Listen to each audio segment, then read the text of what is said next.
All right, so moving along, if it wasn't recording, I've now told it to record, so hopefully we'll get that and I can share that with you. So just a little bit of thinking about your business, you know, the idea of, are you driving your business or is it driving you? And I think it was Andre who sort of mentioned, one of you I know mentioned how, you know, over the years you've been trying to get on top of it, you've been trying to grow the business, and that it's been a frustration to move it forward. So just to orientate you a little bit around the businesses, you know, when we start out in business, we start out as employees, and the way to get ahead as an employee is to become increasingly specialized in your areas of specialization. When we step out of employment, we tend to become self-employed in the area of our expertise. So Brett started an accounting business because he was a specialist in accounting. Duncan, I think you with environmental, you started an environmental business. Kathy, you started an oral hygiene business. And the life of a self-employed person is really about going to get the business and do the business. It's a real seesaw because you've got to do the whole thing. And you've got to worry about, you know, the books and the bits and pieces, the admin and the marketing and everything in between.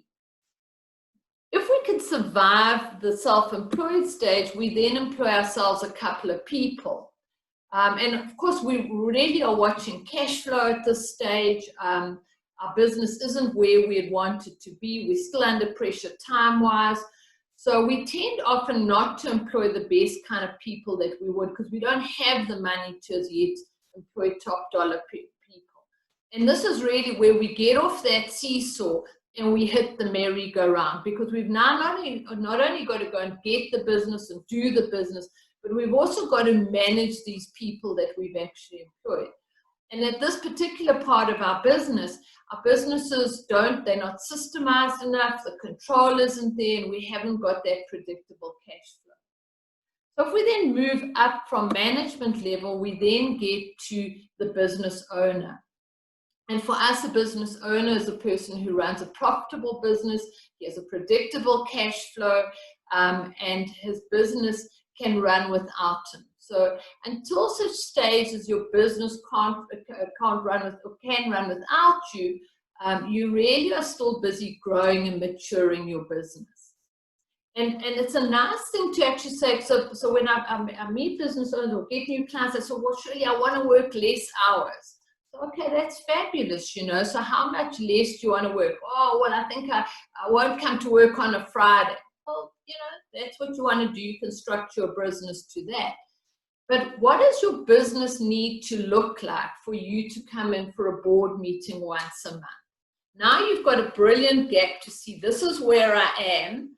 That's what I'd like. What does that look like? What do I have to do to bridge that gap from where I am to where that is?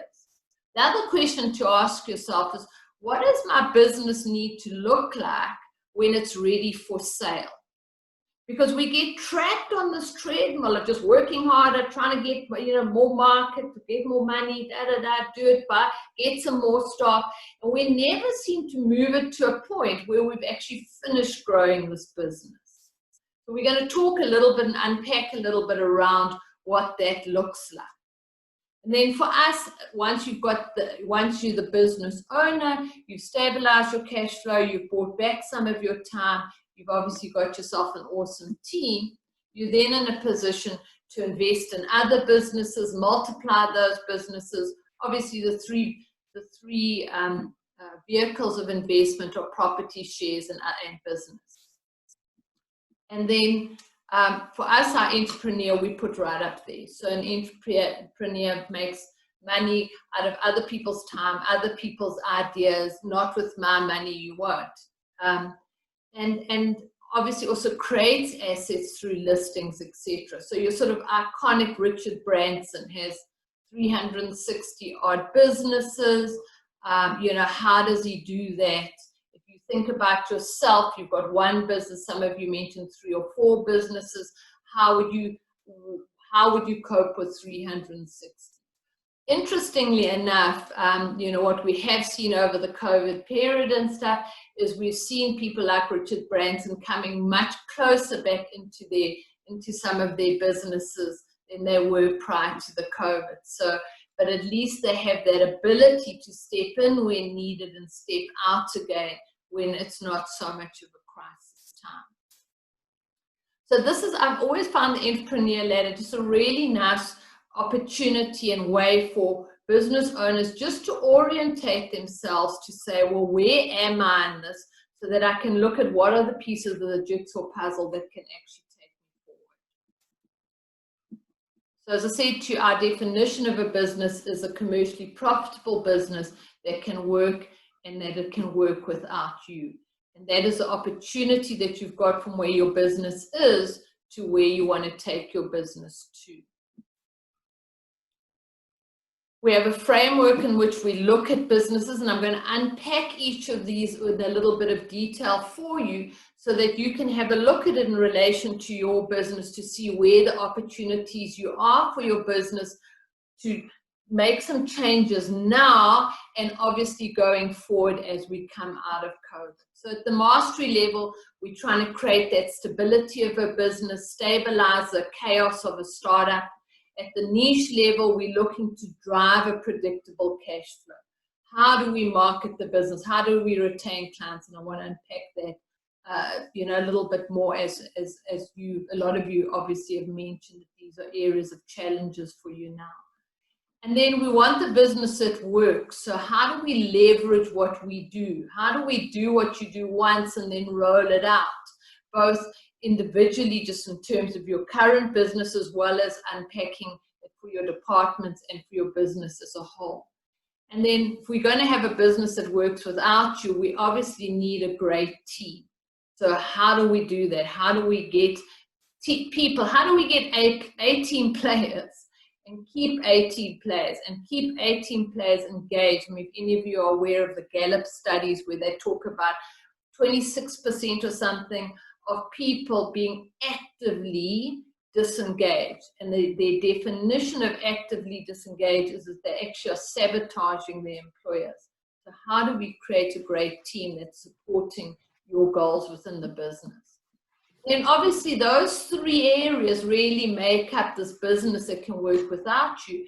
And then at the synergy level, we start you know, multiplying that out, and at the results level, we're obviously starting to create wealth outside of the business that isn't only dependent on the business itself.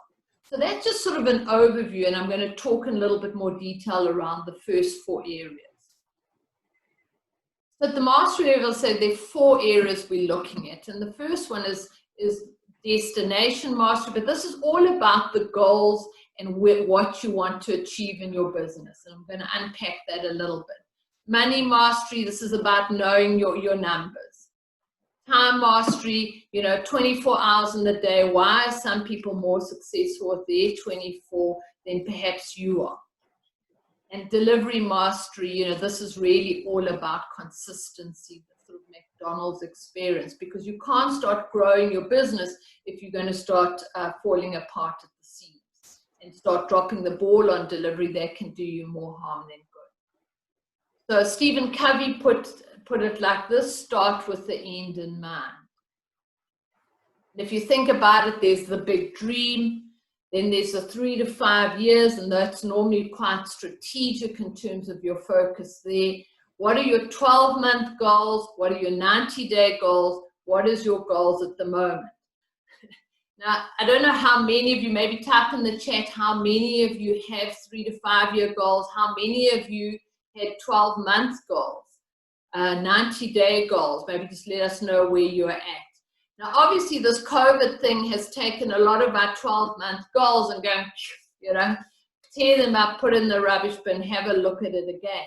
But coming out of that, you want to re-strategize around whether these goals are still achievable or not, or whether you want to keep those goals.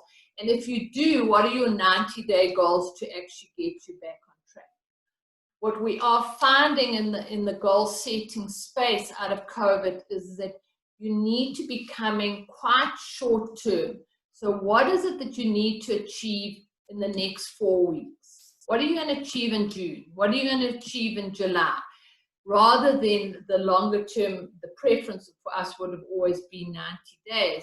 But right now, because it's so hard to be sure as what will happen in a month's time, we just need to actually make our goals, set our goals for the next month.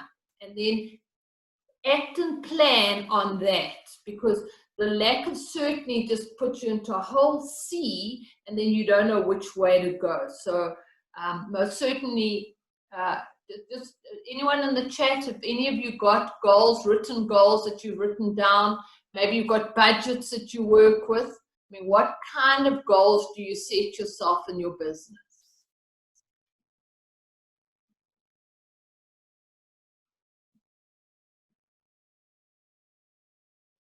But can I assume that nobody's got goals? Okay, cool. Here we got some chats coming here. I've got to put my glasses on to see. Stephen, to everyone, cash flow. Okay, cash flow goals. Absolutely right, Stephen. I mean, that's on the money. You should be having a weekly cash flow at this stage through the whole COVID thing. It's something that we should have always had going in the business, at least monthly, but definitely over COVID, it's a weekly exercise. Time goals, avoiding the 50-hour week, yeah. Goals, increase client database. Okay, cool. Okay, that would be a lead generating, that would be a lead goal, that's good. Okay. So what I really want to encourage you to do is, what will help you to come out of this is really say, set yourself some very short-term goals. What do you want to achieve in the next 4 weeks? What do you want to achieve by the end of the month? End of the month, what do I want to achieve by the end of next month? Just to start getting you going a little bit to help you move forward and to help you cope and your team to cope with the uncertainty. So, yeah, so at the end of the day, without the goal, you're not going to have the plan. You're not going to set the plan. So without the plan, you're going to end up, kind of just being at sea. You're going to end up with whatever happens is going to come at you, and you're going to cope with it as best as you can.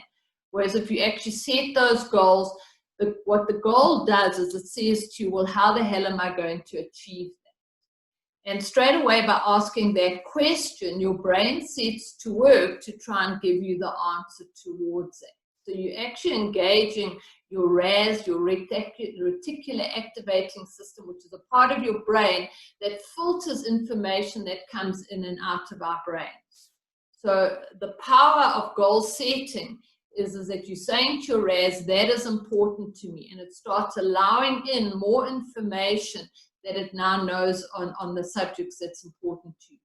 The goal also asks the question, well, how am I going to do that? So it forces you to get into a plan, and so that you can strategize that.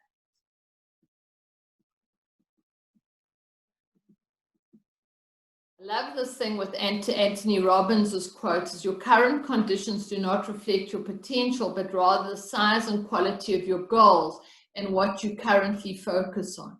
And this is true even in this situation. You know, what is the size of your current goals? You know, they might be different to what they were pre-COVID, and they might be different to what they'll be in a year from now. But what is the size and quality of your current goals? And what are you currently focusing on? Because here's what the failure cycle looks like, is that we set out on what we plan to do with great excitement. I'm going to use a gym analogy because it always paints a nice picture. We go and join the gym when we could join the gym and could go to the gym. We buy the clothes, we're hell of excited, life's going to be better. We then start, well, it's been hell of a busy today, I'll do double tomorrow.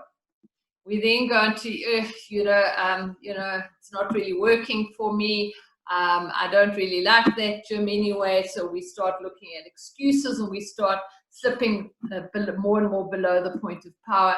So we go, oh, well, that was actually, a horrible gym anyway. If it was a great gym, I definitely would have done a lot better. And these are the reasons that the research shows for the failure, of why we slip over the edge. We don't realize the goals that we set out for. Firstly, wrong goals. So what are wrong goals? Wrong goals are goals that are not important to you. You know, if they're really not important, if you're not hungry and they're not really, you're not driven to reach that goal, and you're setting yourself a goal because you think you should have it, or somebody else thinks it's a good idea, you won't have the gas in the tank when the going gets tough. An unclear focus. So in the week, if I said to you, what did you focus on last week? What do you intend to focus on this week? Okay, it starts telling you a picture of how much your focus and your mindset within that focus is starting to vacillate. Of course, not having an action plan. So plans change. There's no doubt about that. And then a lot of people say, well, plans are going to change. What's the point in planning? The real gem and the value of planning is that it forces you to think through the situation. And it's the time that it takes to think through it that is actually the gem that adds the value to plan. No accountability. Who holds you accountable? Who says to you, you said you were going to make some phone calls to prospects. You said you were going to improve one of your systems. You know, who holds you accountable? Because unfortunately, as human beings, we won't let anyone else down. We won't let our customers down. We won't let our staff down, but we are very prepared to let ourselves down. So you need to have somebody that holds you accountable. It's obviously a big role that we play as coaches, but just make sure you've got somebody, and preferably not your spouse. That can get a little bit edgy when you've got like, so you come home and you've got somebody wagging their finger at you. It's probably not the best way to go. And then mental barriers. So mental barriers will be around your mindset. It'll be about your self-image. It'll be about what you understand and your values in terms of life. So we have glass ceilings. We are, you know, research shows that by the time we're 7, we pretty much set as people. Most certainly by the time we're 35, we kind of got ourselves made. And then we live in a perpetual cycle of that for the rest of our lives. Now that sounds hell of a depressing, but the beauty of being human is that we have the ability to change that. But unless we have some insight into that, unless we make some effort towards that, unfortunately, we're stuck in our own little hamster wheel. So those are the 5 things that research shows, you know, really contributes to us not achieving the things that we want to achieve. So if we move to money mastery, and Brett would be able to talk to this a lot quicker than and more powerfully than I was, so I'm not going to spend too much time on it here. But really, you know, the chaos of businesses, too many business owners don't know their numbers, and this ends up with business failure and underperformance. Obviously, a lot of family, collateral falling or problems happening, and poor health because of the larger of the stress. So we've got to know how to collect, track, and spend your money. And obviously, if you're on the call, Brett's helping you to do that, which is absolutely awesome. And I think that, and somebody mentioned it earlier, over this COVID time, probably the most critical of this is cash flow. And if you're not doing a weekly cash flow, please discuss that with Brett so he can help you. Because, and I know, and don't worry that it doesn't look pretty. You know, if you must look at your cash flow through your figures like this, do it. But just do it, because rather knowing makes a lot better. And again, it's like, oh hell, I'm not going to have the money for this. So what can I do? Do I need to make a phone call to the landlord? Do I need to make a phone call to the supplier? What can I do with it? So please discuss with Brett if you don't have a weekly cash flow over this period. And this is really the key to it, budget and reporting. So you're wanting to know what is, and budget's a form of planning. So if you haven't got your plan in place, you haven't got your budget in place, please have a look at it. Please amend it over the short term, over the next 90 days, so that it can be a meaningful, document to you. So that because the reason you do this is so that you can make better decisions. As a business person, every decision you make in your business is a risk decision. It's a choice, and as we said, everything that's in our life is as a result of a choice we made at some point in our life, good and bad. So, to try and set yourself up for success, you want your numbers so that you can make better choices. Okay. I'm just going to work through this. You want to know your break even. Okay, so if any of this is uncertain to you, don't know what it is, you're like, Shirley, I used to know, but I don't anymore, please have a discussion. I know Brett can help you with this. You want to know what your break evens are. Even in this situation, you want to know what that is, because knowledge is power. This is what helps you as a business person make better risk decisions. Okay, so time. So here's the thing with time, 24 hours. And really, we've got 4 sort of quadrants that we spend time in. There's the stuff that's not urgent and not important.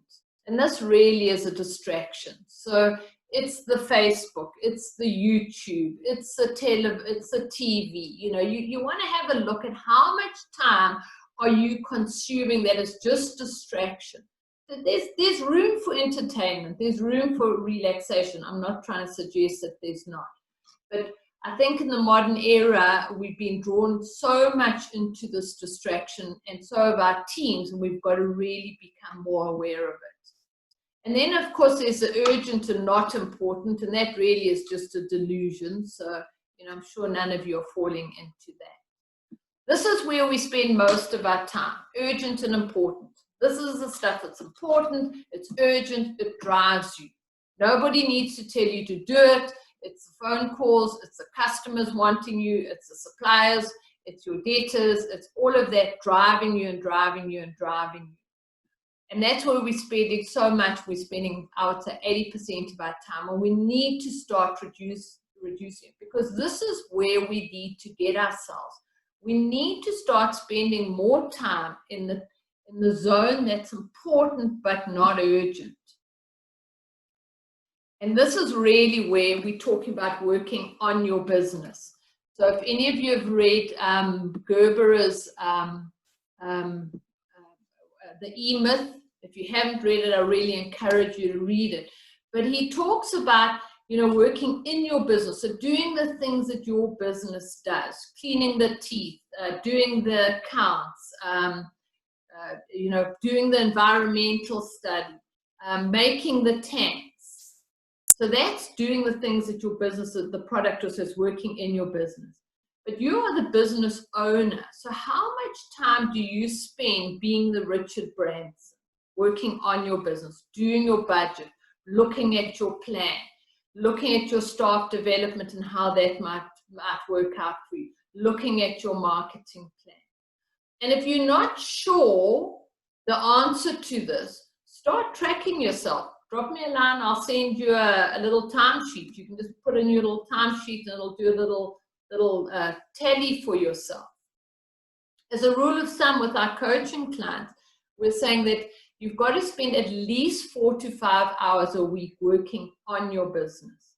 Now, how you decide and how you proportion that amount of time depends on you and depends on the business. So some business owners say, I had one client who said, well, I'm going to spend 2 hours a day. I'm going to start at 7:30 to 8:30, and then 8:30 to 9:30. So it'll be an hour of my time, an hour of business time, and that'll be my 2 hours of working on my business. I've had other clients where it's been much more useful to block time. And so we'll say, okay, this is what we're working on now. This is what we want to improve in the business. How much time will that take? Well, that's probably about 12 hours worth of work. Well, I can work on it for 4 hours a week. So I block 3 afternoons of 4 hours, because you must be aware of the whole thing of reset time. If any of you have ever worked on going through your financials, if you're working on them and then you go off to go and have even a cup of coffee, You come back, it's like, oh, where was I?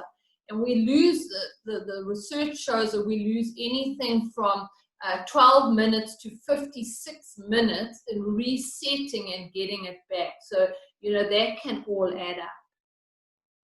So what you want to do, and whether you're working from home with this, it doesn't matter. You want to have what we call a default diary. So you want to say, okay, where in my diary am I going to do the things that is critical to working on my business? And you want to block that into your diary. So here comes the trick. The customer wants to see you. The staff member wants to see you. The problem happens, and you go to a diary and you look at it. Oh, that's where I was going to do my marketing plan. I'll see you, and you put it in where the marketing plan is. No. You've got to treat your default diary. You've got to treat being the business owner the same way as you would treat a customer. Because what's more important to you? Your business is critical to get your business to move forward. So the rule of thumb that I always tell my clients is that if there's not going to be blood, you're not allowed to move it. If there's going to be blood, you can move it to a different slot. So the same way if a customer said, you know, you had one appointment with customer A and customer B comes and now wants to see you, and customer B is a critical thing, you would go to customer A and say, look, please, would you mind, I was going to see you at 10 o'clock. Would you mind if I saw you at 2 o'clock, or could I see you at 10 tomorrow? So you move that slot if there's going to be blood, because that happens from time to time, to another slot. Okay. But if you don't start actually putting some of the work into the important but not urgent, you're never going to get yourself off the hamster wheel. You cannot manage time. You can only manage yourself. And then on the delivery side, we want the McDonald's experience. So McDonald's, the most successful hamburger joint in the world, out of what is really not a very good hamburger. So what does that mean? It's the illustration of McDonald's, they're absolutely consistent in their delivery. You can go anywhere in the world at any time of the day, any time of the night, and the experience, the service, the quality of the burger is the same. So nobody complains. So how consistent is your delivery of your product or your service? And if you don't have that absolute certainty that's as reliable as the McDonald's experience, that's an area of opportunity for you to actually improve it. What could or should you be doing to get more of a consistent delivery of your product or your service? Okay, so let's go in the chat. A couple of BFOs. And also, you know, we're all about action. So unless you actually take some knowledge and make use of it, it really isn't worth too much to you. So we're all about action. So if you've had a couple of BFOs as I've been talking, you know, where and what are you going to do about it in terms of actioning them in your business?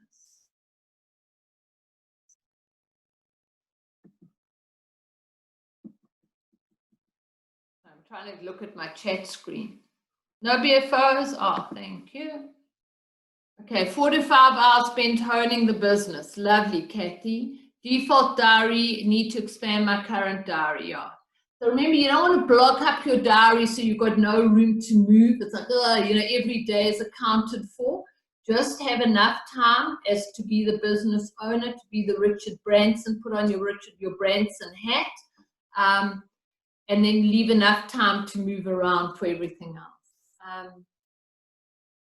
Items like staff development, yeah, absolutely. Block out the time to work on your business. Absolutely. So, just a small thing. You mentioned about an Excel spreadsheet to do your own timesheets or whatever. You might have heard of something called Clockify. It's a cloud internet-based free timesheet system where you can actually set up your staff as users and they can log their own time and projects and that kind of stuff. So that's one of the best. That's the system I use to generate all our tracking and that kind of thing. So certainly, if you want to be tracking your staff, obviously you just have to make sure they get into the habits of logging time and that it's checked for accuracy and that kind of thing. Awesome. Thanks, Brett. Yeah, so that would be a great time thing. So what my challenge to you, though, is clock your time. And I'm not talking about your billable time, because yeah, no, you got me there. Time. I'm wanting to see you clocking my working on the business time. My I was very good getting my staff to do it, but Elon Musk time. Give it a name. I've got better this month. I was on a previous timesheet system that was quite expensive per user, so I thought I'd be the do the noble thing and not track my own time, just to save the license fees. Now I'm on this Clockify thing, and I can't use that excuse. So for the last 2 months, I've been tracking my own time, and it reveals so much about just distractions that shouldn't be distractions, and knowing what that. And you think you've just spent half an hour on something, meantime 2 hours have gone by. You don't realize it unless you've got a stopwatch or something like that to show the mirror and to expose those things. Yeah, 100%. So, this is all about getting better. And if again, I mean, the sort of research around it, the number one reason for business failure is, or businesses just not make, is burnout. You just can't hear me, I mean, business owners, you're working blooming hard. It's not like you're sitting there twiddling your thumbs. So, when I say, well, look, we need to get better at this, we need to get better at that, well, where? You need the time to do that. Unless you start carving out some of that on the business time, you're just not going to do that. So, yeah, so Clockify, sounds like a nice online way of seeing where you're doing. But that would be, it'll make such a difference to you to promote yourself. Okay, so moving on then so this is really the sort of show me the money, okay? So obviously absolutely critical always, because as I say, you can always, survive bad staff, you can outlive a bad strategy, you can, probably roll through some bad business decisions, but the day you're out of cash is the day it's game over. So absolutely critical, and never been more critical now. So, and Durban's a terribly price-sensitive market. So the only way to move out of the price competition is around niche. And really, your niche is all about finding something that is unique about your business. And finding something that's unique about your business isn't about coming up with something that you've never heard of before. Everyone's got competitors. Everybody has got people that are doing the same or similar thing.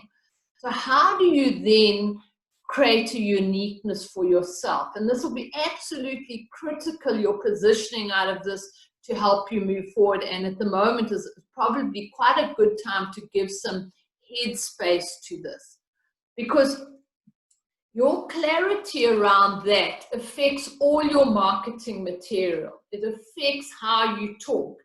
If you don't have some sort of uniqueness to offer, you just left into this, well, we're the cheapest. The other big mistake I find that small business owners have is they say, you get me.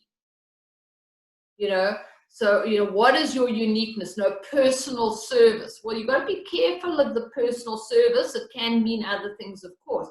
But if your whole positioning around is that you're dealing with the boss here, that's how much we value you.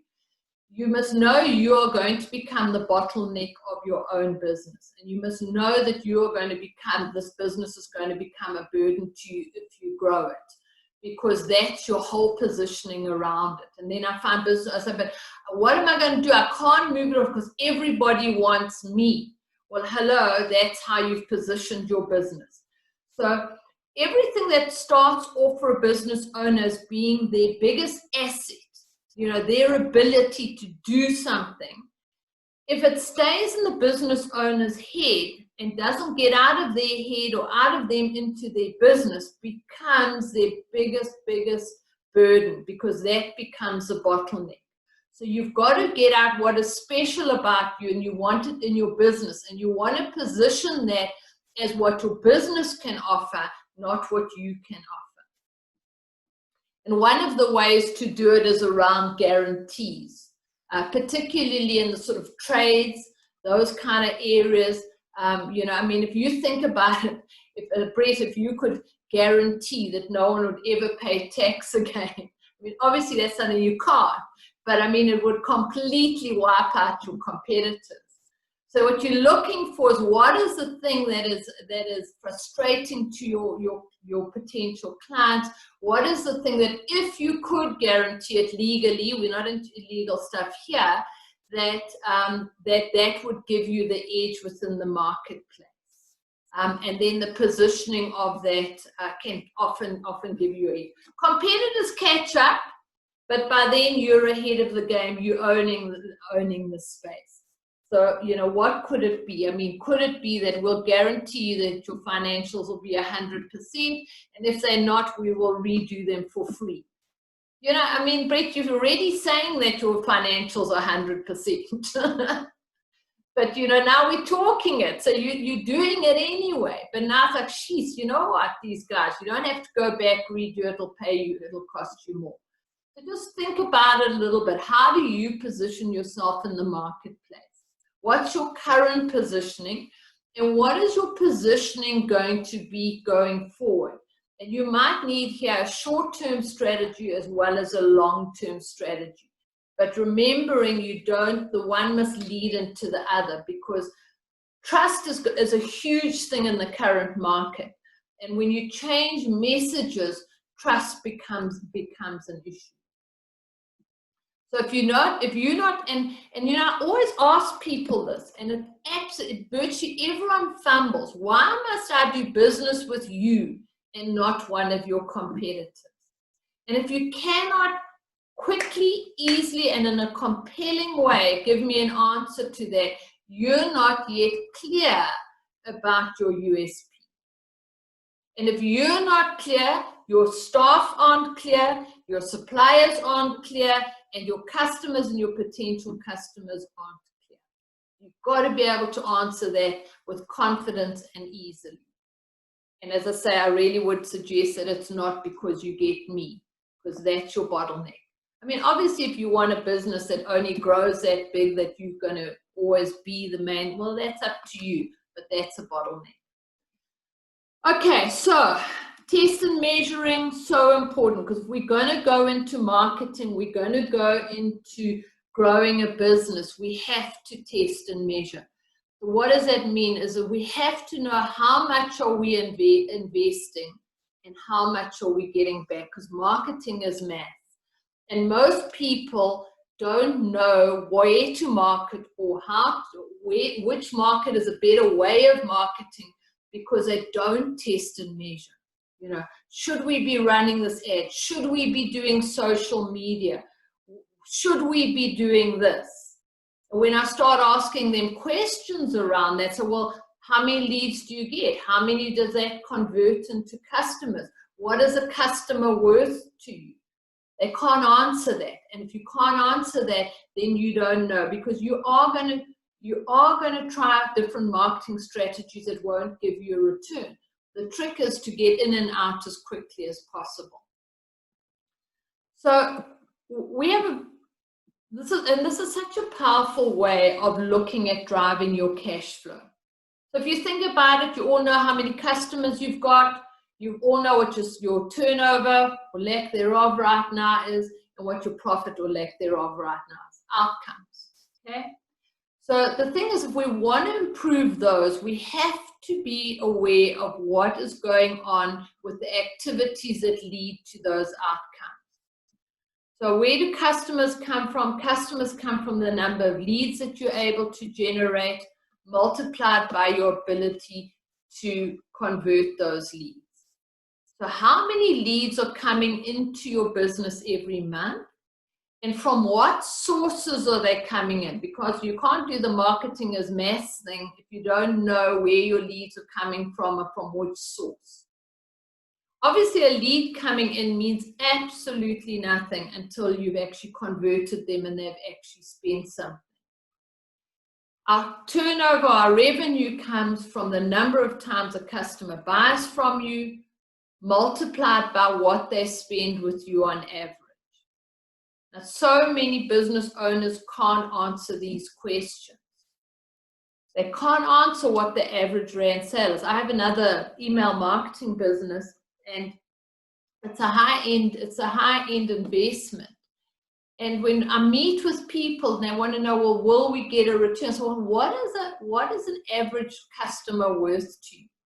And you know, if you're going to invest 12,000 rand, you can't be, you know, bringing in customers, 5 customers a month at 1,000. You're going to want more than that to get a return on that investment. But if you don't know what your average is, you don't know whether that's a good investment or isn't a good investment. And then, of course, you know, what is left over of every rand that you spend? What is left over? What's your profit margin? You know, what's disappeared through cost of sales and your overheads? I just want to chunk this down and talk through this a little bit, and I'm hoping that you can get some ideas as we chat through this. And if you want to bounce some ideas, please put it into the chat of what the impact is on your business if you can get better at each of these white areas, these 5 areas. So putting some numbers in, let's say your business has 4,000 leads. Don't worry if you don't have 4,000 leads, you have leads. If you have no leads, then okay, we've got to go and get some leads. Maybe if during COVID you've only had 10 leads. What is your conversion rate? Okay, in this current time, we're going to need to improve our conversion rate because people are much more reluctant to spend a little bit of money that they've got. The market doesn't have the confidence. So conversion rate becomes a big issue. So in this business, 25% conversion, 1,000 customers. Let's assume they spend twice a month with you, and let's assume they're spending on average 100 rand. So your business is turning over 200,000 at a 25% margin, 50,000. Okay. So now if we go, and I really encourage you to do this, is that you go back to your businesses and you go and have a look at what you're generating in terms of leads. What is your current conversion rate? How often on average does a customer spend with you? And don't worry that you've got high-end, some who spend once in a blue moon and one who spend every month. If you need to make your figures work better, do it on average in a department perhaps. That can make more sense. But as long as we're beating our averages, we'll be ahead of the game. So let's aim at improving this business by 10%. So that means is that in this business, we have got to generate 400 more leads. If you're generating 10 leads a month, you're looking for 1 to improve it by 10%. So at the moment, just could you type in the chat, what sort of lead generating strategies are you using? What are the kind of things that you're doing to get people inquiring about your product or your service? Anyone share that with us?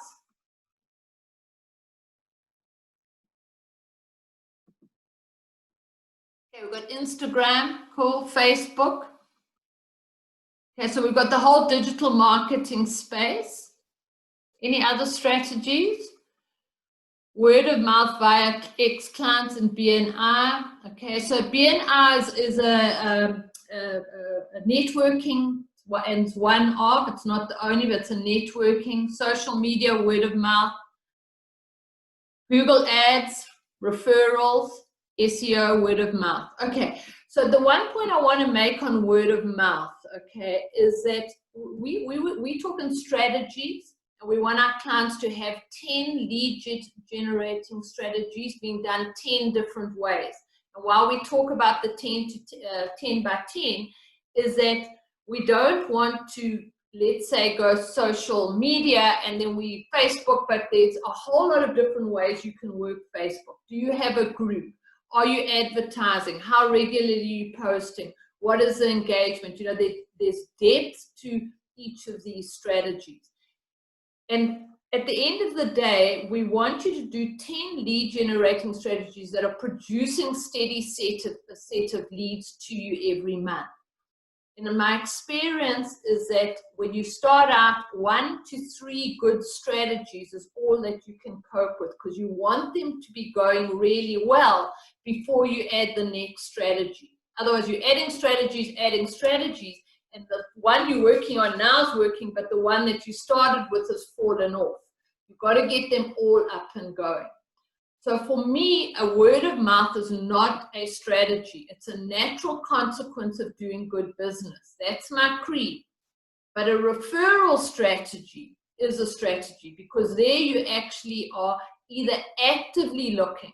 So you're going to your clients and you say, you know what, I'm interested in taking on 1 or 2 new clients. Do you know someone who you think could benefit from your services? Because they're already your great clients. They already know, like, and trust you. They will normally also have friends that are within your own target market. So if you're actively asking people for referrals, I call that a strategy. And you're testing and measuring it. How many of my clients have I asked for this month to refer someone to me?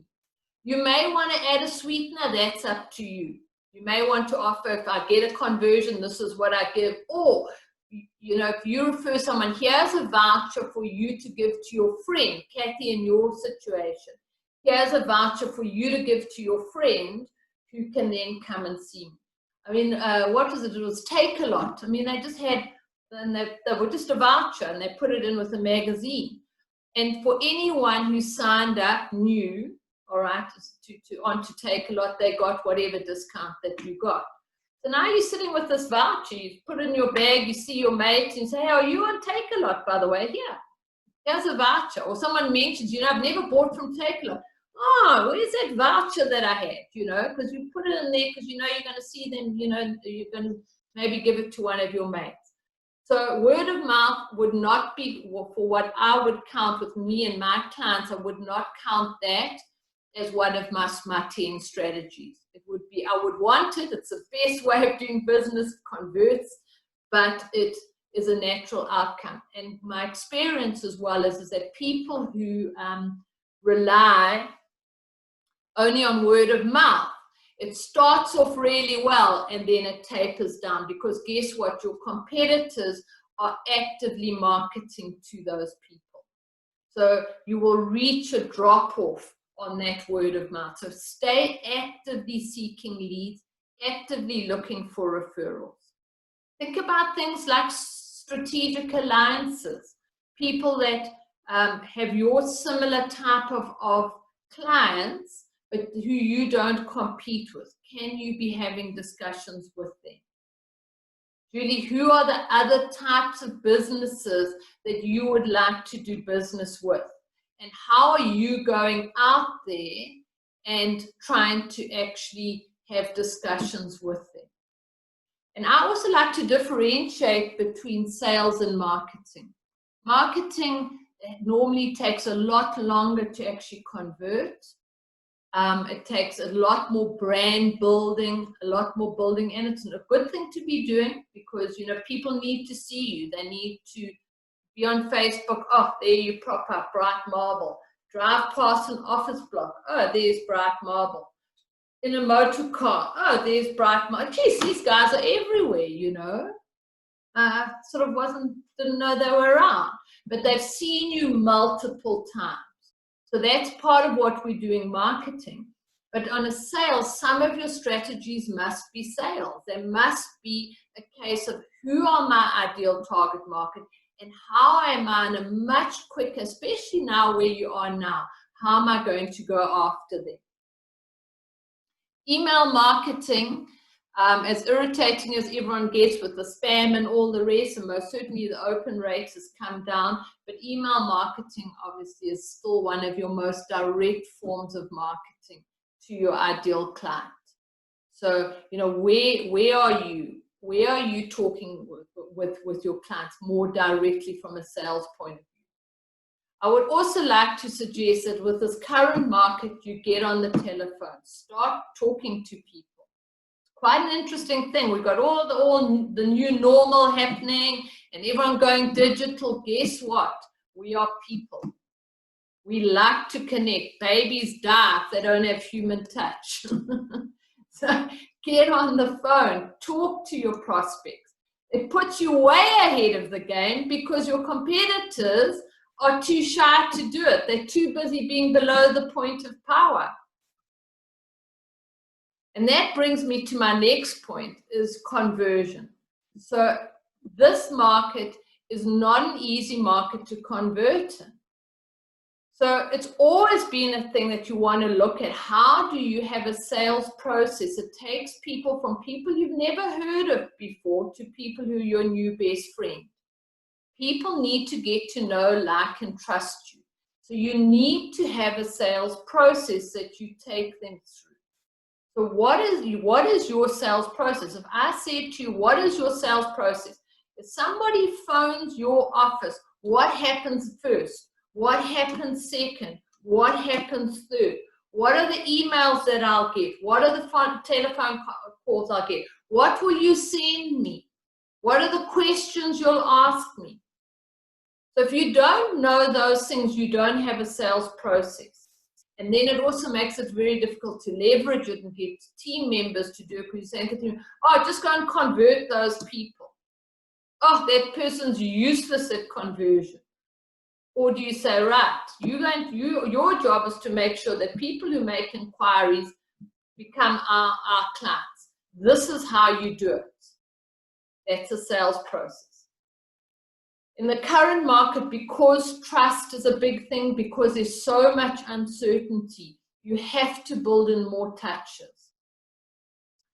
Can you bring your potential clients to some form of free thing to test you out, to get to know you better? Got to think through this. Maybe think through out the box a little bit in terms of it. How can you have more conversations with them? How can you build up more of a relationship? Okay. I mean, like Zoom, as we're talking now, it's working perfectly adequately. You can hear me and what have you.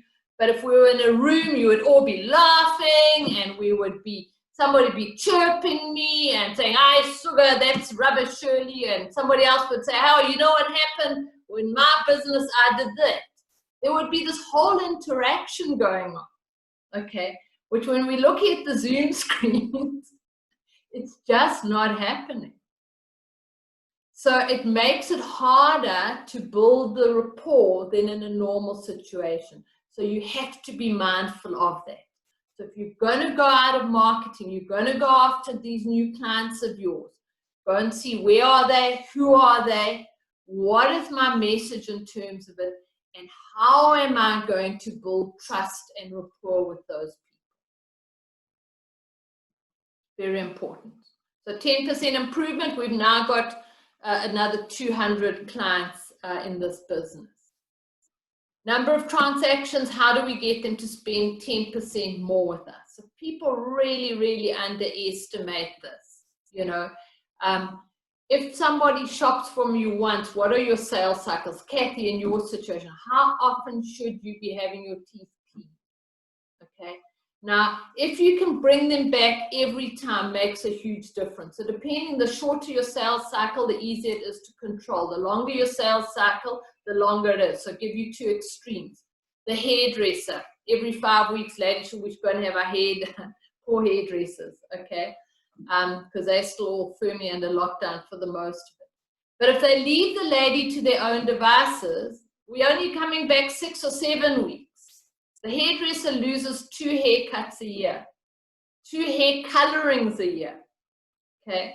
What does that mean for her businesses? Every single one of her clients, she can bring back twice more a year. Kathy, what does it mean for you? If it's every 3 months, you've got to have your teeth cleaned. I don't know what it is, every 4 months, whatever it is.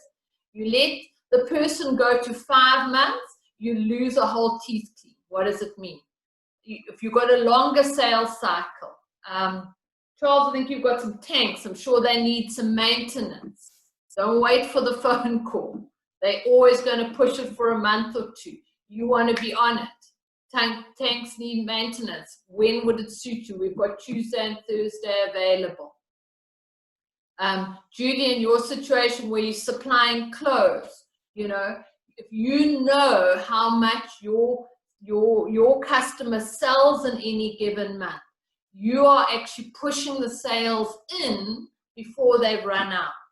Especially when you're not their main person, they are running out of your clothes. They're not worried. And you know what happens. Also, if there's only one or two on the shelf, it doesn't look good. So you want to know what volumes that they're likely to sell, and you want to make sure you keep them supplied. So knowing the sales cycle, making sure that it comes in. The other thing, of course, is that, okay, here's a question for you. Most of you have been in business for many years, I would imagine. So if you think through over your business life, what would your business look like if you had retained every client that you'd ever done business with? Okay, let me help you out. We don't want to, Buffett says we must fire the bottom 10% of our clients every year, okay? So let's assume some of them need firing because they decline. What would your business look like if you'd retained 80 to 90% of everyone who you'd ever done business with? It's quite a horrible thought, isn't it? Because we're so busy knowing we must go and get new customers, we forget about the customers who know, like, and trust us.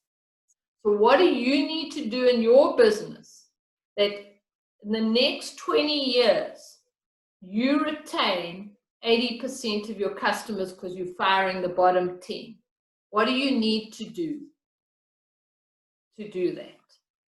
Because as I always say to my clients, there's no point in us going to go and look for new clients and have fantastic conversion and all the rest if we leaky bucketing them out.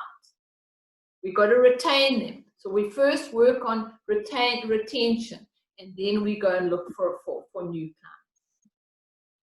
And then, of course, how do you improve your average sales? So, you know, of course, there's the good old McDonald's. They said they literally just scripted their cashiers, and would you like medium or small fries? And just by scripting their cashiers, they put $6 billion a day into their tills. Yes, I know you're not selling hamburgers, but you have fries. So you have to have a way of selling your fries. And you can't just say, oh, well, my staff all know. No, your staff don't. They don't do it. You have to be very strategic in terms of how you're going to upsell. You just must decide what you're going to upsell, how you're going to upsell it, who's going to upsell it, and then you test and measure. There's such huge opportunity here. People are needing some of the other things that you have on offer. I would guess that most of your customers don't even know your full range of what's on offer. So what are you going to do? And again, be strategic, chunk it down. I worked with some KFCs. And I mean, we increased on items tracked by over 800,000 a month on these items tracked. And when the figures first came to me, I thought I'd messed it up. I really did. And I eventually learned to trust the figures. And we did three things. We decided exactly what we were upselling with what. We didn't just upsell everything. We took, you know, one of our products, Streetwise 2's, big mover. What do you sell with that? We then test and measured it, so we tracked it every single day in every store, and we had conversations with our staff and training with our staff every single day on it. Okay, worth it for nearly 400,000 profit. That was worth it. So what are the fries in terms of your business? Okay, the other thing that's quite critical around average rand sale is ordinarily, I would be challenging you a little bit around price. So what I find is most people, particularly in Durban, want to undercharge for their product and their services. Very price sensitive market, I get that, but you've got to get the clarity on the USP. You've got to own that. And really, my big challenge is, and it still is, do you have competitors charging more than you charge? So if the answer to that is yes, then I'm going to say, well, clearly your competitors are better than you are.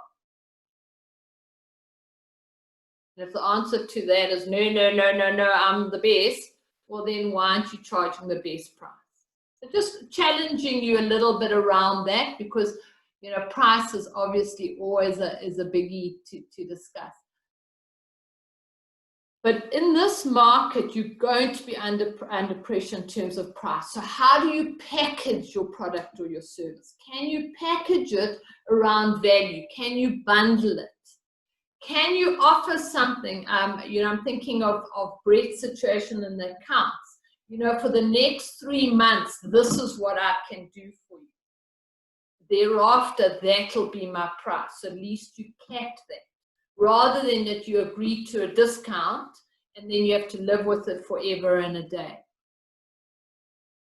Remembering we're talking above the point of power, your responsibility to hold your price, your responsibility to get a better average rand price.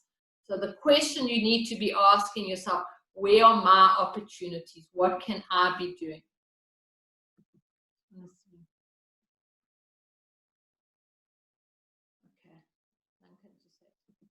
All right, so have a look at that. So that means that in this business now, we've managed to take it to 92. If we can then improve our margins by another 10% there, we will then have got another 30,000 within this business. Now, I get these aren't your numbers, but here is the point of this exercise. If you improve your leads, your conversion, your average rand sale, and your number of transactions by 10%, you will increase your sales by 46%. Now, I don't know how many leads you're getting in your business, but I'm sure with some effort, even in this market, you can improve it by 10%. Definitely can improve conversion. Average rand sale, normally there's some good opportunity there. Number of transactions normally is a slightly longer game, but what are the opportunities that you have? And if you can improve your margin, you've actually got 61%. Now, the other point I want to make about this is that don't start at the top, start at the bottom. If you haven't already done it, look at that. This is one thing I know for my clients, it's been fantastic from your profit margins, is it's forced them to look at every single cost item and say, what does that cost? Where could I get a better value of it? Is it worth the investment? So it's no longer been an academic. It's no longer been Shirley nagging about it. It's been, okay, this is real. Let's get on to it. So you start at the bottom and you move upwards, rather than you start at the top and move downwards.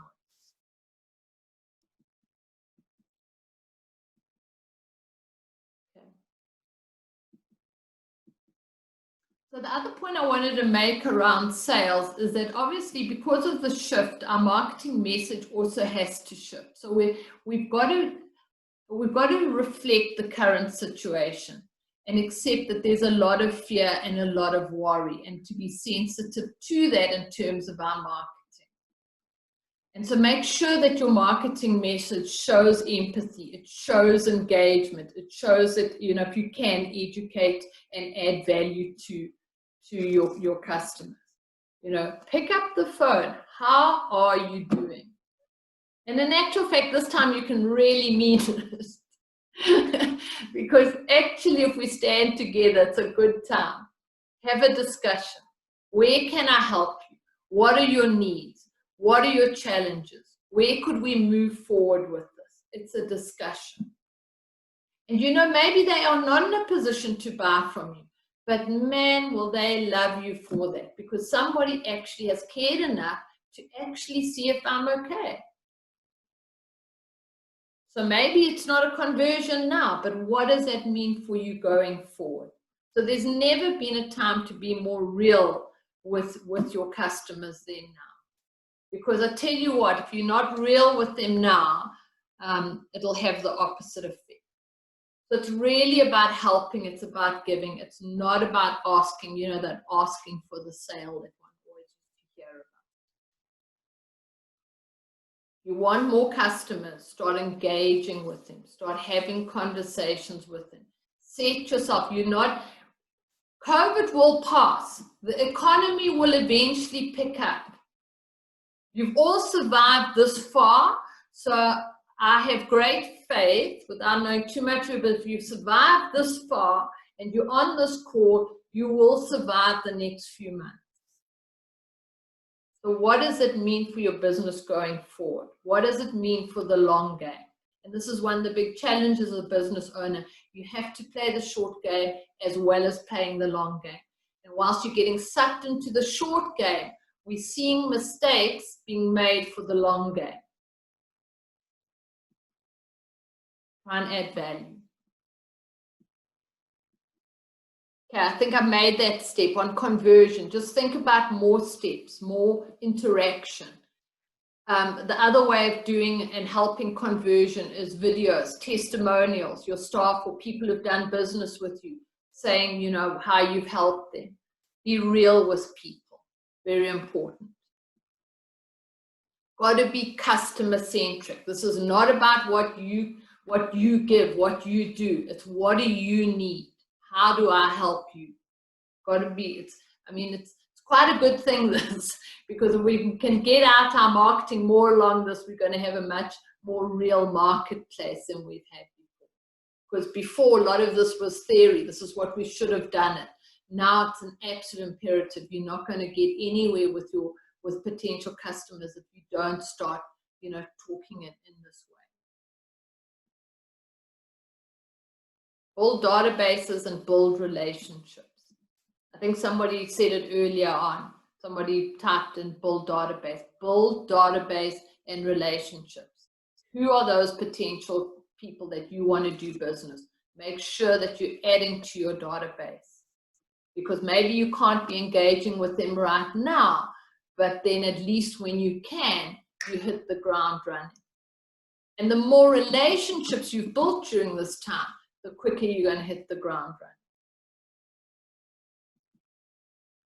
Okay. Good old Warren Buffett challenging us, not necessarily do extraordinary things to get extraordinary results. Sometimes it is a little bit about getting a few basics, getting a few things and honing in on those things. Okay, a couple of BFOs. Surely we must have one or two marketing strategies that we're going to bring to the party.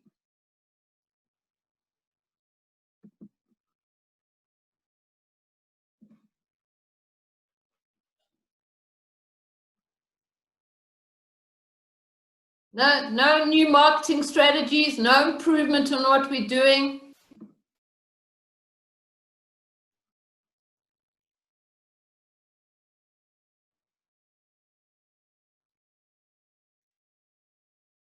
Yeah. Connect with your clients, lead generation, good. Calls to your patients, 100. And it might, Kathy, it might sound like just one phone call, but those people have got friends. They got family. And while you're on the call, just, thanks so much. Listen, if you do hear of anyone, or is there anyone that you think I should phone? Because you're in the mode of helping and giving. And people like to help too, Absolutely. Having more leads, that's the thing. It is a tight market. Listen, it was a tight market before we got into COVID. But the thing, and this is my experience, it's been my experience all along with my coaching clients and stuff. We get great results because we're working harder at it than our competitors and the rest of the market. While everyone else is like, oh, it's a bad economy. September last year was a bad economy. Okay, it wasn't COVID, it was bad economy. 4 of my clients had their best month ever. May, COVID. One of my clients, and they're not selling any masks, they're selling nothing to do with COVID, has had their best turnover ever. And Charles, they're right in your market. So I'm saying that not to discourage you, I'm saying it to encourage you. I get it's tough. The question is, what can you be doing?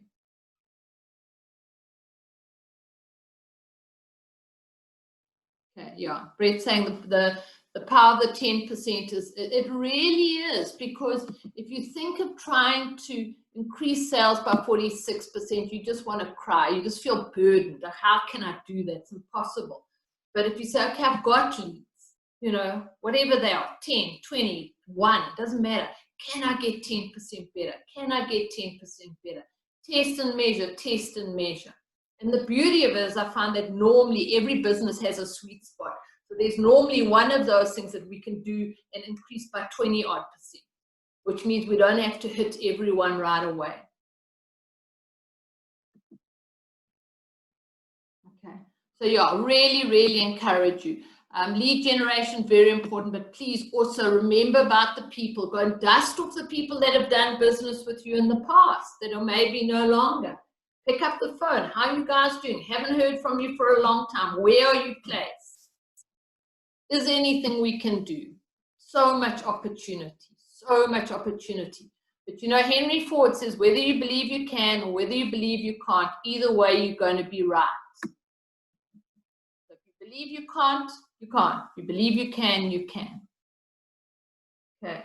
And George, I mean, whilst you close down, you know, what are your areas of opportunity? Who are some of your great customers that you want them to love you when you open? Have conversations with them. How can I help you? Geez, even when he was closed, he was seeing how I was doing. You know, it's stuff that people love. Okay, so let's moving on. I think I'm probably keeping you longer than you'd all booked in for, so hopefully it's worthwhile. So if we're going to leverage our business, if we're going to make our business more efficient, we want to do something once and we want to roll it out again. We don't want to do it over and over and over the same thing. So how do we leverage that out?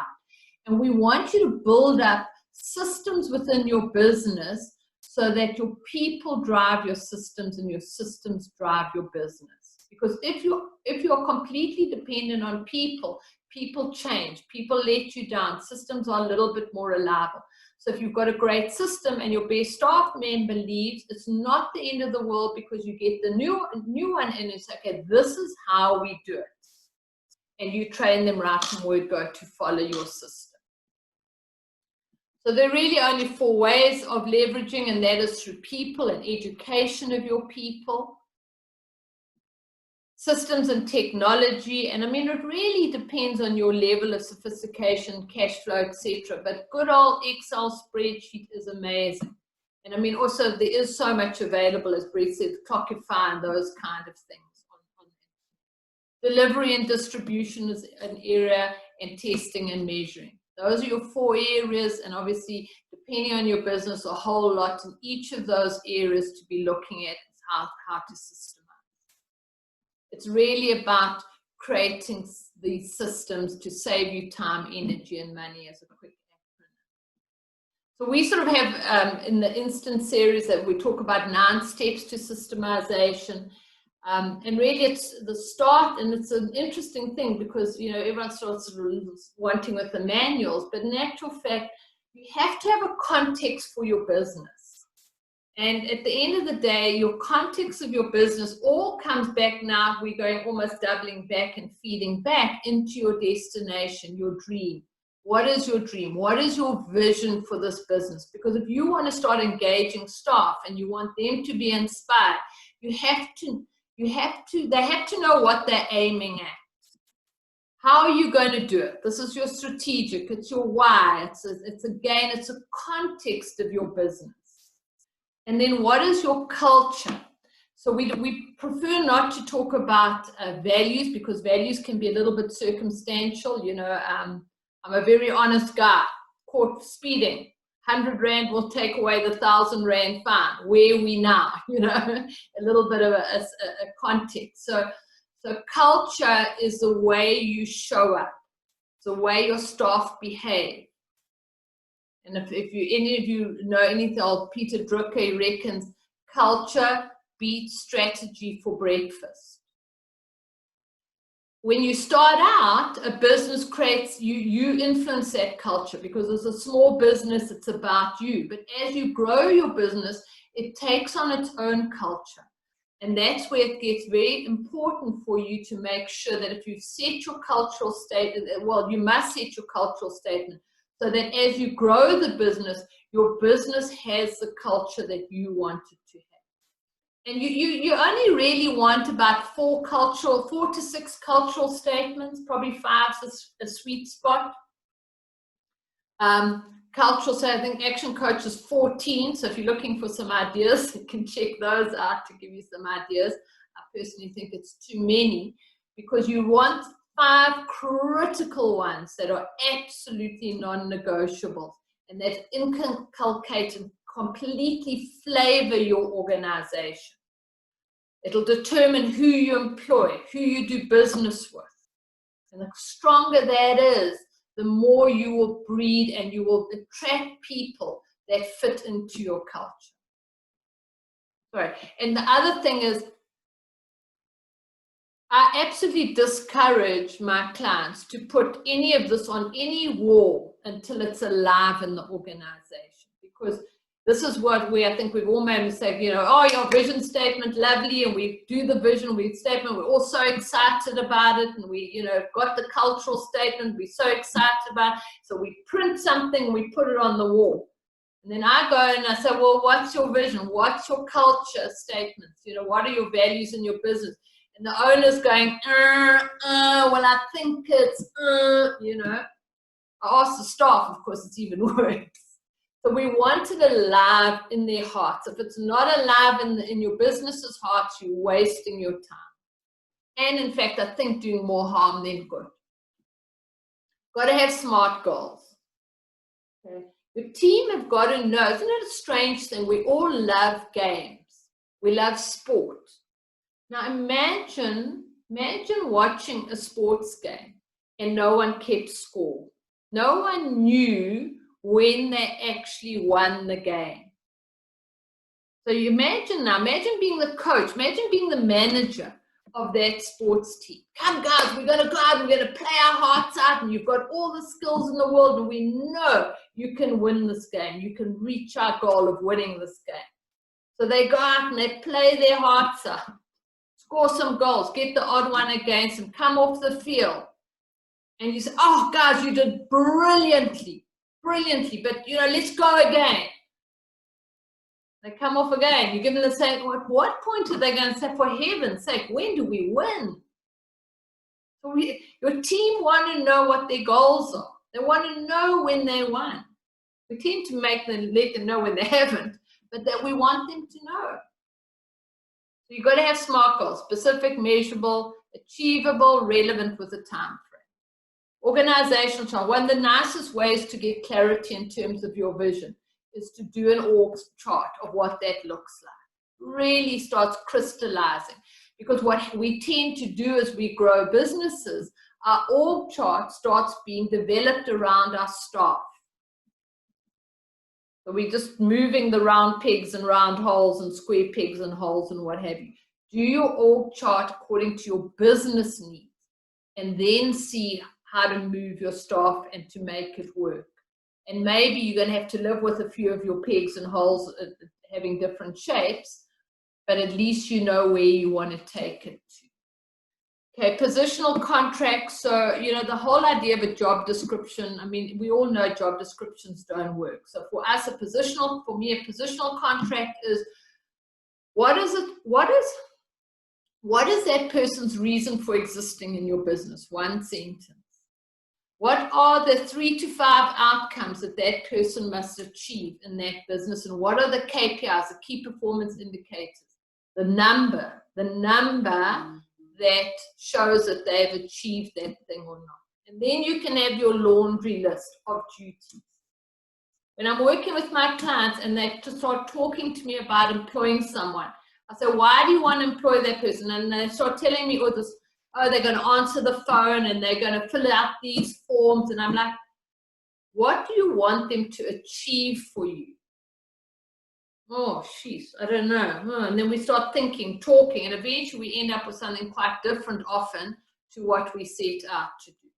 Okay, so get absolute clarity about every single position, every person, obviously. What is their reason for existing in your business? What are their 3 to 5 outcomes that they need to achieve?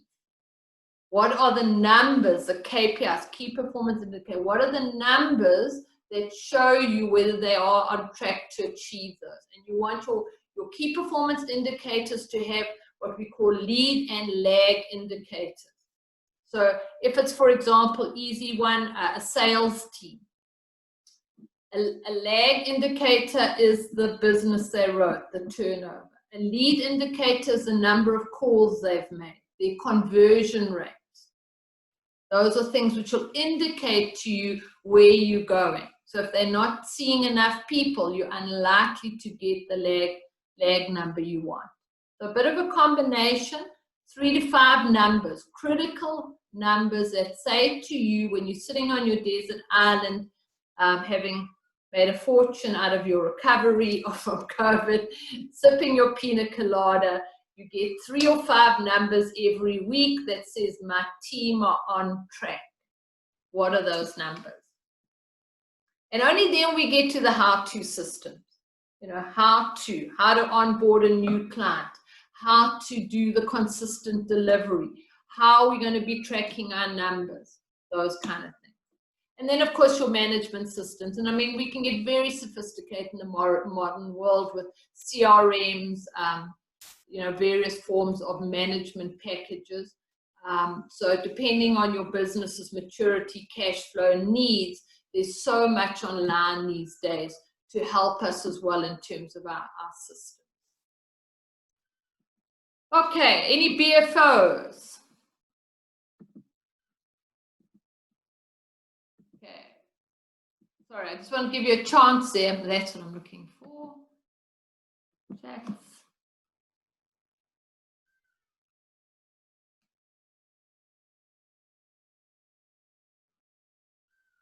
Okay, I hope some of you have also been following the chats because there's some good ideas coming out here. Improved lead, I don't get new customers. I've been lazy about using the excuse my business is new to get right first. Too true, Julie, but you're motivated out of my comfort zone, lead approach, new buyers. Yeah, so Julie, honestly, for you, I'd seriously say chunk, and in fact, it goes for everyone. Chunk down what you need to do, okay? Because what we tend to do is we completely overestimate what we can do in the short term and underestimate what we can achieve in the long term. So just set yourself a target. I'd like 1 new client a month. I think that if I have 10 conversations a month, I could probably convert. That's a 10% conversion. I'm going to have 10 conversations a month with my ideal target market that I think I could do business with. That's 3 a week. I'll give myself the 3rd to catch up. You know what I'm saying? So now it becomes manageable. Otherwise, we put too much pressure on ourselves and it becomes too much. And especially in your situation where you also do have to be very mindful of caring for yourself. Yeah, default diary slot, reaching out to new customers. Love it. Yes, definitely. So definitely, you've got to put in your diary. If it's not in your diary, you won't do it. Don't think this week I'm going to have 3 conversations with potential clients. You'll find every excuse in the book not to have those. Must be in your diary. Have to. So there's nowhere to run or hide. 2 o'clock, I'm going to start having conversations.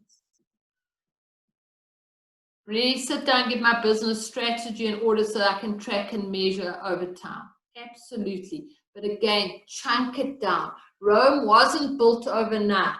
Be kind to yourselves as well. Okay. Chunk it down, little bit, and then you get there. Okay, whizzing through. So if we're going to have team, obviously we have to find the right people. And I mean, I had a coaching conversation this morning, and it's a conversation I have fairly often, really. What will your business look like if you only had the 8? And there's none of us, none of you that will ever not answer, it would change my life. It would just look brilliant. So why haven't you got the 80? So then people say, well, because you can't find them. You can. There are great employees out there. Great employees want to work for great businesses. So what do you need your business to look like to attract that? So this is most employees are motivated, energetic, committed, enthusiastic, and loyal, except for the 8 hours that they're with you, from Tom Peters. So what we're wanting to happen is that we want you as a business owner to spend most of their time looking after the team. The team spends all their time looking after the customer looks after your business, and the business looks after you. So how much time do you spend making sure you have the A team, nurturing the A team, and firing anyone who's not an A player? Because your biggest problem of not firing people that need to be fired is you send a message to the rest of your team that that is acceptable. And you say to the A players, we don't need you to be A players. It's not fair, it's not right, it's bad for business. And often those C, D players that aren't your A players, they might do much better somewhere else. Keys to winning team, strong leadership. Again, goes back, what makes a strong leader? A strong leader knows what he wants to achieve. He knows how he wants to achieve it, not with dead certainty, but he's got a plan. And then he's able to engage the people around him, suppliers, customers, staff members. He's able to engage them to move forward along his path to achieve that. So, if you look at yourself, where your areas of opportunity, do you have your clear vision? Do you have your game plan? How inspired are your team to go the long yards with you to achieve what you need to achieve? And where are the opportunities there? I spoke about common goal in terms of SMART goals as well. If you want your team to work with you to achieve something, give them something to achieve. And now more than ever, celebrate wins. So great marketing strategy, celebrate wins. Celebrate a win of your team. Celebrate a new team member coming back. Celebrate something your clients have done. Great marketing strategy. But if we don't know what the common goal is, your team doesn't know what they're aiming for. They're playing their hearts out and they're going to give in. They're going to get tired of it. It's not a fun game. Okay, what are the rules of the game? So they must know obviously what's going to get them a yellow card, what's going to get a penalty, and what's going to get them straight off the pitch. They need an action plan. You are the visionary. You are the person who has got the idea. You are the entrepreneur. So if there's a common goal, you need to make sure that they have a plan to achieve that. Okay, you cannot have people who show initiative if you're not going to support risk takers. We want people who show initiative. That's the wrong thing. Off with your head. Everyone around you goes, whoa, just keep dead quiet there. And then, of course, what is your level of involvement and inclusion with your team? You want everyone to be working as a team. Does everybody in your organization feel part of that team? And if they don't, what needs to be done about it? Big thing, communication. I mean, we've been singing it all over every sort of platform that we've been on. Communicate. Communicate with your suppliers, communicate with your banker, communicate. But in this context, communicate with your team. What is your quarterly strategy? What is that goal? Does your team know what it is? What are the big issues that are arising? What are the weekly priorities? What are the daily tactics? I mean, that's your communication cycle with your team. You want them engaged, if you want to make sure they're on track, you want to be having discussions, you want to have these, I call them meeting rhythms. You've got to have meeting rhythms with your team. because a meeting rhythm makes sure that everybody knows what the goal is, everybody is kept on track. So you have your monthly issue, everyone goes off for the month, and things happen, life happens. You know, all their best intentions start falling apart, but not to worry. Next month you gather everyone together again and get everyone back on the same railway track, and off you go again. So your quarterly is around your strategic planning, your monthly is around the big issues for the month, your weekly is your priorities. What is our priority? My team at the end of the week, they have to send me their priorities for the following week. What went well, what went badly. So weekly we talk about priorities for the following week. We talk about what happened during the week gone past and where the challenges, where the log jams that we need to deal with. And then the daily tactics, you know, there it's your morning huddles, if you're in a position to have that, if that works for your business, you know, it's those kind of meeting rhythms. A daily huddle, 5 to 10 minutes. What happened yesterday? What's going to happen today? What issues do you foresee? That's your daily huddle. That's the agenda.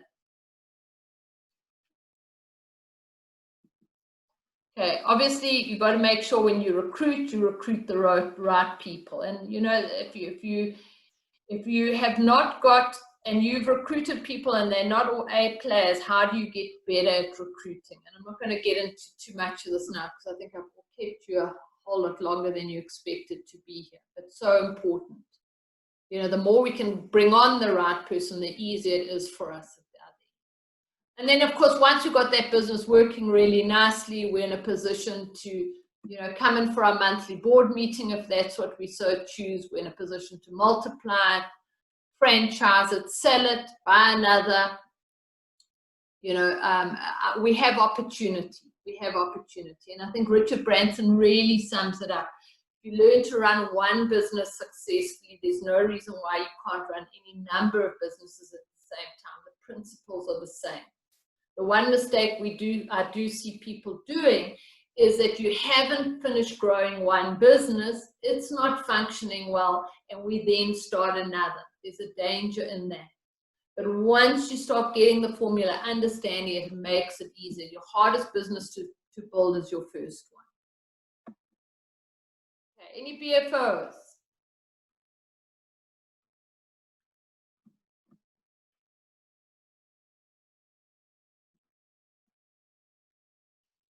I think I really, again, want to encourage you to have one or two things that you go into action as a result of today. Okay, systems. Yeah, and systems, it's never been easier. We've never been, you know, got more supportive stuff to help us systemize than we ever did before. C players. Really, it's just, my client this morning, she was like thinking, oh, she must bring in someone to help her to, and I just, no, you know what? If you're not prepared to do what you're prepared to do, if you're going to tolerate it, you get what you tolerate. Just don't. It's a decision. And you can do it fairly and you can do it kindly. I'm not suggesting unfairness and I'm not suggesting not being kind. But you're not being kind to yourself and you're not being fair to the other people if you tolerate C play. No. Okay, so I think really that's sort of some of the thought starters that I wanted to share with you. I really want to challenge you around where are you on the entrepreneur ladder. Just write that down for yourself. Where do you want to be? And then, of course, the big question is how are you going to get there?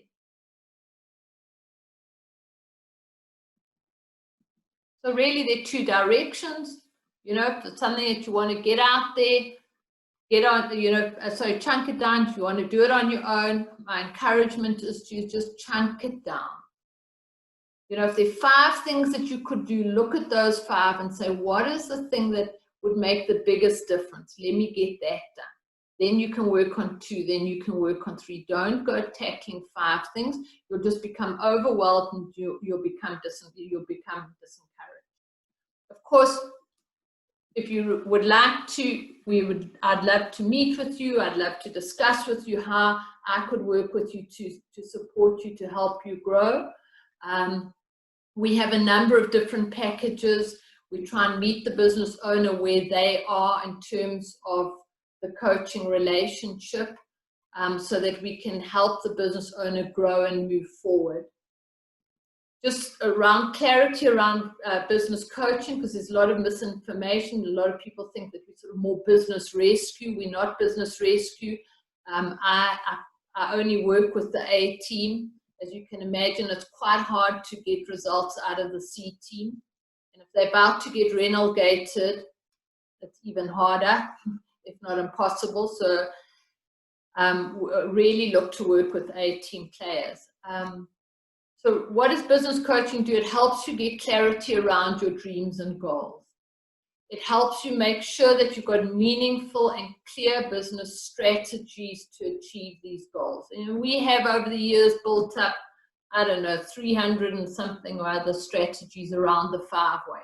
They're not all going to work for your business, but at least we have some game plan. We have things to look at. We've got an idea of where we can start to get your return on investment. We make sure you have a plan. All of our clients have 90-day plans. We review those 90 days. We review those plans every 90 days. We bring all our clients together. The work part is to review the last 90 days, plan the next 90 days. We have a guest speaker. We have some fun, some networking, and a lot of learning and motivation. We ensure that you stay focused. One of the things with entrepreneurs is they love new ideas and they're full of them. That's why they're entrepreneurs. You're great. And you can solve any given problem on any given day. You don't need my help to do that. But the problem is every direction you go down takes resources. And the 3 resources it takes your time, it takes your energy, and it takes your money. And the trouble is that if you go down this route and then that route and that route and that route, and those routes aren't lined up, you're going to run out of time, energy, and money. So focus becomes absolutely critical. And of course, the role of accountability makes a huge difference, because, as a coach, my job is to make sure you don't let you down. You don't let yourself down. The same way as you don't let your clients down. The other huge thing that we do is to help business owners get a decent return on investment, obviously from the coaching, but also make sure that they pay themselves that misses as a market-related salary. So quick question, how many of you would work for what you are currently earning from your business? Okay, and let's go pre-COVID. COVID's been extraordinary. It's been, hustle and bustle survival. Pre-COVID, would you work for someone for what you paid yourself? Second question. Second question of the same ilk. Would you be able to hire someone pre-COVID at what you earn out of your business to do what you do every day in your business?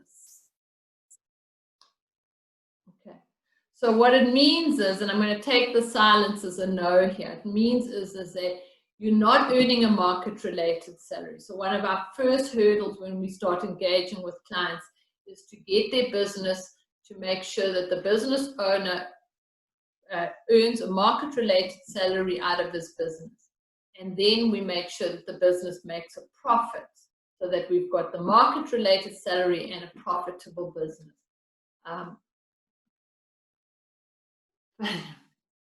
Yeah, funny, I probably earn a third of what I earned in the corporate industry.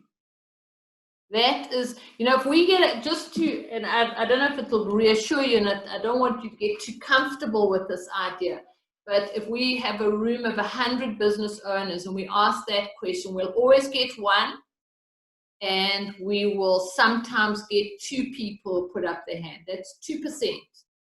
98%, call it 80% of business owners are working the hardest, taking all the risk, and not earning what they would earn if they worked for someone else. We have to change that around. Otherwise, you'd rather go and get a job and at least somebody pays you to go on holiday. And then, and the idea that you've got flexibility of hours, that is true, but normally you don't use that flexibility because you're so busy working, you don't have the time to take off anyway. Okay, and then of course, obviously we're an encouragement, we're a sounding board, you know, someone that's in your camp that is confidential, that you can actually bounce ideas off in terms of your business. It's quite a lonely job at the top. So that's another part of what role we play. You know, just sort of give you an idea, one-to-one coaching is personal face-to-face coaching. What we do there is we get clarity as to what you want to achieve in your business. And then basically we work with you, meeting with you on a regular basis, either weekly or fortnightly, to see that you're staying on track. Every 90 days we get together, we reassess where you've got to, we replan, we make sure you stay on track. I don't limit my clients' access to me in between coaching sessions. I think sometimes, you know, there's a lot going on. You need more interaction. Other times you need less. So it's all about getting that return on investment. Action Club is a group coaching program. This is a little bit more educational than just pure coaching. What we do is we run an 11-month program, and we meet twice a month. And we basically take all of what I've shown you today and we just do it in more detail, share it in more detail, and then make sure that as we do each of, you know, the areas, you go in and you implement in your business. We meet 2 weeks later, we provide accountability. Have you done it? What's worked? What hasn't? What needs to be further? So that you come out of the program really just having a better focus in terms of what you need to be doing and having actually done that during the program. For me, my non-negotiables when I'm meeting with people is the business has to have a capacity to get a return on investment from coaching. Obviously, the group coaching program, that's more of an educational program to some extent, although it really does work because you have to implement it. So that's more just of a straight investment. But most certainly when it comes to one-on-one, you know, you've got to be getting your return on investment out of the coaching. You've got to be better off than when you started out. I don't work with business owners who aren't really committed to getting their goals. You know, we meet a lot of people, yeah, they want to achieve things, and yes, they want to do things. And I've just learned from experience, it's absolutely exhausting when I'm the one who's more committed to the goal than the business owner is. So I really try not to work with business owners who aren't very, very determined to reach their goals. The other thing is that, you know, if you're going to keep doing things the way you've always done them, you know, you really don't need my help to continue doing that. So if we're going to bring about changes in the business, they're going to need to be changes. Otherwise, we're just stuck in Einstein's definition of insanity, doing more of the same, expecting a different result. So again, I've come across through my experience a lot of people who say they're open to change, but when they're called upon to change, we're just going nowhere fast. And then for me, it's about a personal fit. You know, I don't want to be meeting with my clients with dread in my heart, and I'd hate my clients to be meeting me with dread in their heart, except if they haven't done what they said they would do, then I don't mind the dread, but not because it's like, oh, that woman we've got to meet with again, you know. So for me, those, you know, over the period of my experience of coaching, these have become my non-negotiables when I'm meeting with people who are interested in coaching. So the question is, 12 months from now, we'll get there. This too shall pass. The big question for you to ask is, where are you going to be? So I think that's really all that I planned on sharing. Obviously, if there are any questions that you would like to ask or anything you'd like to ask me, my offices are, I'm in Durban North. My offices are in Mhlanga and Beacon Rock, where the mini building is. Yeah, so that's where we are at the moment. We're online. I'm planning on heading. I actually went to Durban for the first time in, I don't know, since lockdown yesterday. And I've got a new coach that started with me, so I'm really excited. Brings a lot of experience to it. So probably July we'll all be back at the office, but more getting back into the normal rhythm of things. But we do coach internationally as well. It does work, but yeah. Excellent, Shirley. Thanks very much. This has been a very useful session personally for me, and yeah, judging by the questions asked and the, like you say, the BFOs that have come through, yeah, you definitely are lightening up some dark corners of our business models, and yeah, so I think people can see the opportunity that you bring and the wisdom that you bring. So yeah, thanks very much personally, and thanks very much on behalf of my clients. Yeah, guys. So you say you're going to take questions now. I need to rush off though. Myself, but yeah, I'm sure guys can stay on. I'm very happy to engage with you, but I would suggest, Brett, that perhaps, I'd be happy to offer your clients a one-on-one, just so that we can speak a little bit more specifically about their businesses if they'd be interested in that. Good idea. Okay, excellent. So yeah, I think if any of your clients are interested in that, just let Annie know, and she'll start. Get us a diary slot and see what we can do to add some value and make sure that some of the BFOs that you've had start actually getting implemented in your business. Absolutely. Okay, well, I'll pass in your contact details. Obviously, you are on Google and all that, so people shove an Action Coach Durban North, your name will come up, or Shirley itself, to reach out directly, or I'll pass in your contact details either way. All right, guys, thanks a lot. I must go. Cheers then. Thanks for your time, Shirley. Thanks, everyone. Thank you so much. Okay. Thank you, Brett. Thanks, Brett. Cheers. Yes.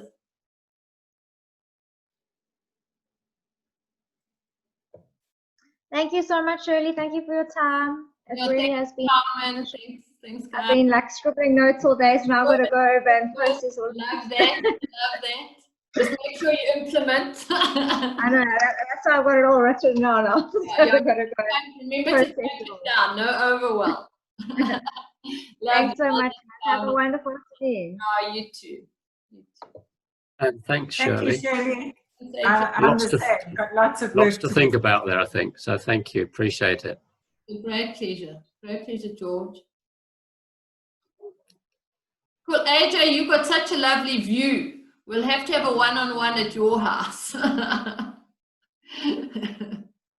that's Liliana. It's one of the shots from diving location that we frequent. It's actually a virtual background that I've got in there. I just say thank you for your expertise, and just one thing that I picked up while we were sitting here. I just did a search on everybody's names that were in the meeting, and I must say that if we go, and your name is one of the only ones that came back and actually in Google without doing any trickery, came back with any kind of results. And I think that's something we need to look at as well. I know a lot of people have left already, but we need to look at how do people actually find us. They hear about us, they find our names, and if they do a search, we know where to be found. So I think we're losing a lot of connection with people by not being searchable and being out there and on an online medium where they can actually find us. 100%. I mean, here we are all shoved into an online situation. So great question. Can anyone who wants to do business with us actually find us? 100%. And it's not on our company names, it is on our personal names. A lot of times you meet somebody at a function, and it's not about what is your company name? They remember you as a person. That's what I tell a lot of my people that I deal with, especially with guys coming with the whole thing of, just work for the company. They forget that when you refer to somebody, you refer to the person working at a certain company. You don't refer to the company and then the person. And that's why I say you need to keep yourself marketable. And yeah, it's just something that I picked up with just doing a quick search on the people's names and saying, well, can I find this person? Can I, by just having their name, connect with them on either social media or on LinkedIn or any of these platforms that's available? And yeah, I must say, out of the whole lot, yours was the only one that actually came back with anything substantial where I could connect with you. Well, that's wonderful. And I'll tell Annie that, because that's thanks to her hard work. So that's a compliment to her. That's brilliant.